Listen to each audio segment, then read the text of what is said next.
Pero voy a contar una anécdota que a mí me invitan a dar charlas en los planteles profesionales, planteles de primera. Y una vez me contó en una charla con el plantel de Vélez, que estaba Carlos Bianchi, hágale 4 o 5 preguntas de esas que usted sabe y va a ver que estos tipos no aciertan. Puntualmente me dijo así. Digo, bueno, no dije que había sido Carlos Bianchi el que me pidió. Digo, muchachos, vamos a hacer un juego de ida y vuelta. Hay un tiro libre directo, para atrás, el arquero no la toca y la pelota se va dentro del arco. ¿Qué es? A ver, espera acá. ¿Qué es? Vamos, fuerte. Uno solo contestó. Bueno, Muy bien. del Acertó, plantel... Acertó. Pero del le agrego plantel... le agrego esto. Ese plantel de Estudiantes de La Plata que nombró Coradina en su beldía. No, pero no, el anterior que nombró usted lo hacía a propósito. Cuando estaba ganando 3-0, se metía un gol así y se armaba unos líos, porque como correspondía a tiro de esquina y los demás querían que cobrara gol en contra, se armaba unos líos bárbaros. Pero de esa charla, el único que contestó fue José Luis Chilaver. El único que contestó bien. José le digo, ¿por qué? Ah, no sé por qué, pero no es gol. Bueno, lo mismo me pasó con Canigia cuando estuve en Boca, en donde la primera vez que me entero que no es gol.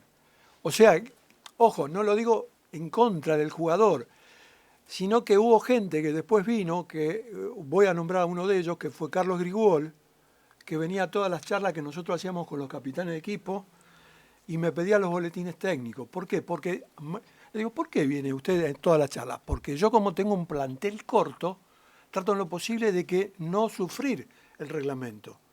Entonces mañana se los tomo. Y el que no sabe no juega. Entonces tenía ese costado.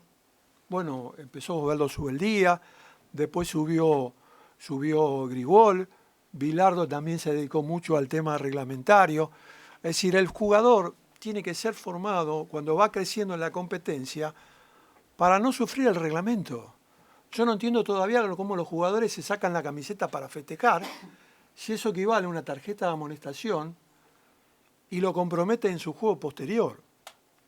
O sea, cuando un jugador se va, el equipo se queda con 10 y el planteo táctico del equipo es para 11 jugadores. Eso es lo que hay que entender, que el fútbol se hizo para jugar un equipo completo. Sin embargo, eso yo no veo que haya una cultura superadora. Ese es mi punto de vista, porque en realidad los planteles, mucho no, es como que de pronto ni la misma selección nacional requiere charlas técnicas y tácticas. No piden, ¿no? No, no hay esa. Una vez con Bielsa se hizo una charla, pero fue muy significante. O sea que este librito que tiene 100 y pico de páginas y que tiene montones de tópicos que nosotros podemos establecer un punto de idea para uniformar, también tenemos algunas dificultades con los árbitros, que alguna vez estudiaron el reglamento y ahora tenemos que exigir que le hagan preguntas y respuestas, porque en realidad cuando hacen preguntas y respuestas actualizadas, no es 10 puntos todos. Y yo recuerdo que el doctor René Favaloro para los médicos decía que los médicos debieran revalidar los títulos cada 5 años, por esa cultura progresiva que hay de la propia medicina. Y las reglas, año por año, se van reciclando y año a año va cambiando su interpretación. O sea que no vale que un hombre haya estudiado una vez las reglas, sino que las reglas permanentemente van cambiando. Yo me acuerdo mucho de un español que vivió hasta los 94 años, Pedro Escartín Morán, que hizo libros... Reglamento comentado. Reglamento comentado. Desde el año 40 hizo libros, todos los años iba renovando libros de las reglas e iba diciendo cómo había que interpretar las reglas de juego. Coradina, sí. Se dieron algunos casos muy puntuales. Por ejemplo, el de Aval, una jugada bastante curiosa, que fue muy discutida, que después hubo incidentes. Estamos hablando del partido de Colón con San Lorenzo de Almagro, ¿no? ¿Qué se le produce al árbitro que decide erróneamente? Está conectado con los asistentes, tiene tiempo como para resolver la situación. ¿Qué pasa? ¿Se creen que interpretan erróneamente y se hacen respetar caprichosamente hasta el final? ¿O es una cuestión de convencimiento? ¿Es una cuestión de distracción? ¿Es una cuestión de no conocimiento? En realidad es una interpretación contraria a lo que dice hoy la regla, que la regla hace en el fuera de juego. Puntualmente hablo del fuera de juego.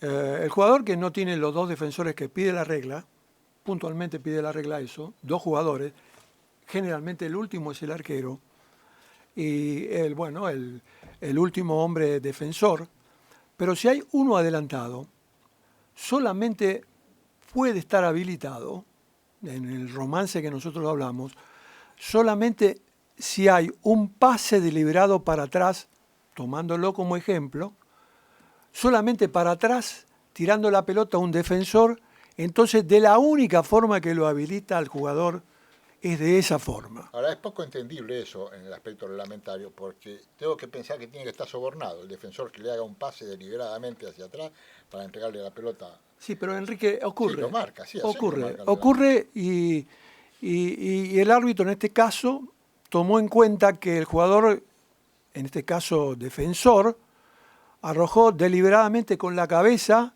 la pelota hacia ese atacante que estaba adelantado. Hizo la seña que tenía razón él, que el asistente no tenía razón, y ahí se produce el error de interpretación de parte del árbitro y hay un bloqueo en no aceptar lo que le está diciendo su colaborador.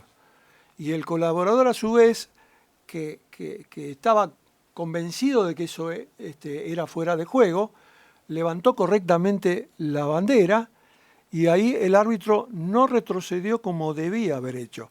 Es muy difícil retroceder cuando uno está convencido de la interpretación. Son pocos los árbitros que han retrocedido en la historia, pero él debía haber retrocedido, aceptar lo que le dijo su asistente y cobrar el fuera de juego, que la razón partía de que el jugador no estaba habilitado por ese cabezazo a propósito que le dio el jugador defensor. Entonces, error de parte del árbitro, error en aceptar la charla intimista que tiene que tener con sus asistentes, porque los jugadores de San Lorenzo lo rodearon, tenía que tener una charla personal con el asistente. A ver, ¿por qué es fuera de juego? Y ahí el asistente, esas cosas que pasan en los partidos que a veces nosotros no ¿y por qué ocurre? Bueno, pero ocurre. Y nosotros tenemos hasta bloopers de acciones que uno dice, bueno, ¿qué está pasando? Pero a veces la mente a veces se bloquea.